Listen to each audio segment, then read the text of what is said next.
Hey students, lesson 10.4 here, solving radical equations. In this lesson, we are going to solve equations that contain radicals and learn how to identify extraneous solutions. So, go ahead and do the review here. And it's important that you understand what this word extraneous means.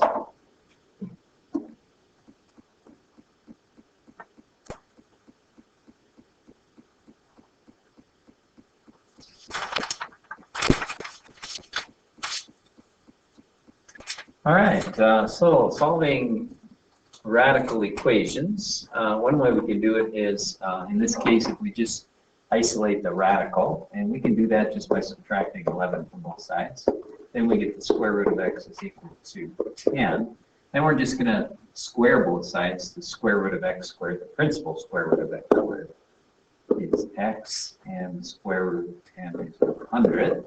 Then just to make sure, we're going to check that. Is the square root of 100 plus 11 equal to 1? Well, that's 10. And that's plus 11, and that is true, so we're good. All right, so isolate the square root and then square both sides to get the answer.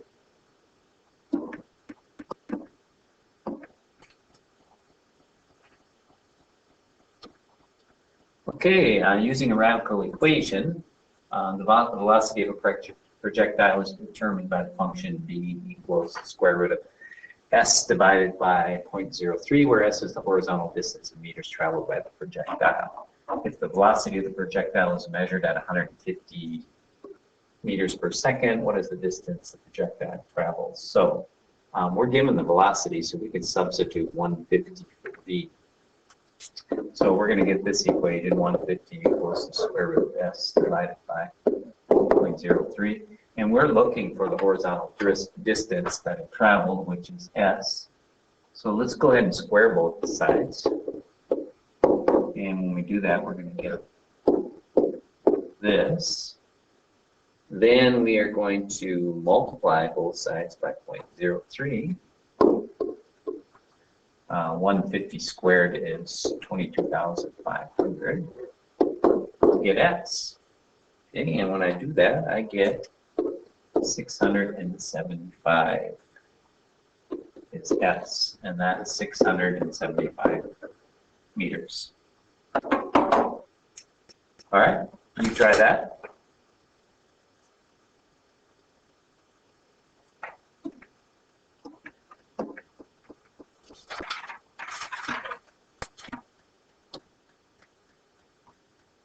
All right, we can have a radical on both sides, and if we square both sides, that will eliminate the radical. So basically what I'm doing is this. And when you do that, you get the radicand.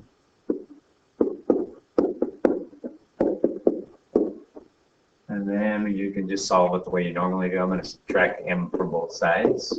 I'm going to add 6 to both sides. And I'm going to divide both sides by 2. And I get m equals 14.5.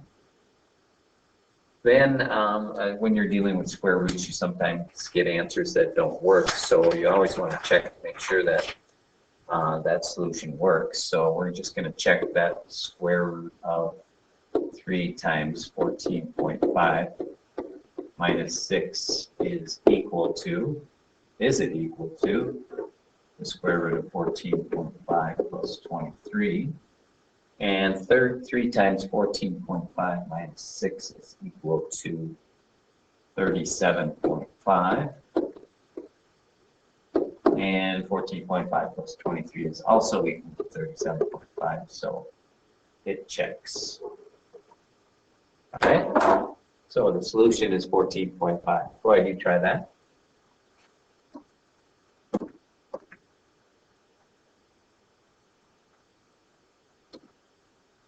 Okay, when you solve an equation by squaring each side and you write a new equation may have solutions that do not make the original equation true. And here's an example showing that squaring both sides, the original equation x equals 3 gives you x squared equals 9. which actually has two solutions, 3 and -3, and -3 would not be true in the equation, the original equation. So you have to check your solutions once you get them. So I'm going to start by squaring both sides. When I do that, I get this. So square both sides. And then once I do that, I'm going to use my solving. This is a quadratic, so I'm going to put it in. I'm going to put it in standard form by adding x and subtracting 6 from both sides. And this is factorable. There is two numbers that have a product of -6 and a sum of 1, and that would be 3 and -2. So x plus 3 is equal to 0, or x minus 2 is equal to 0. And if x plus 3 is 0, then x equals -3. If x minus 2 equals 0, then x is equal to 2. Now checking those, let's start by checking -3. So we get -3 from the original equation equals the square root. The opposite of -3 is 3 plus 6. And that's the square root of 9. And that's equal to 3. And so this is not true. So we do not want that solution. All right. Let's check the other solution. X equals 2. So we get 2 is equal to the square root of -2 plus 6. And that's 4. And that checks out. So our only solution here is x equals 2. All right, you try that.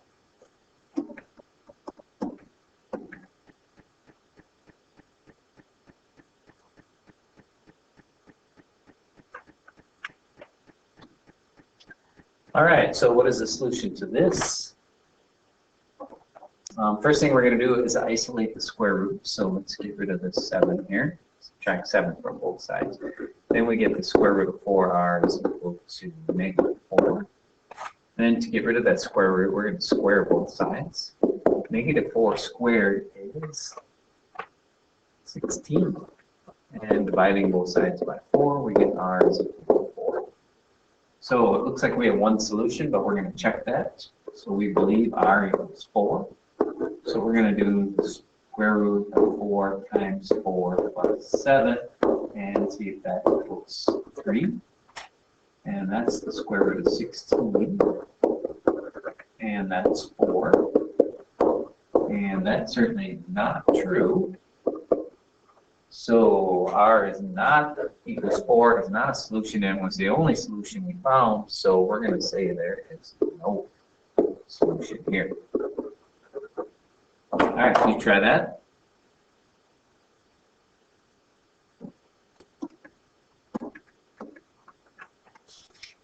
All right, that's the end of this lesson. Go ahead and do the lesson check, and we'll talk about this next time we meet in class.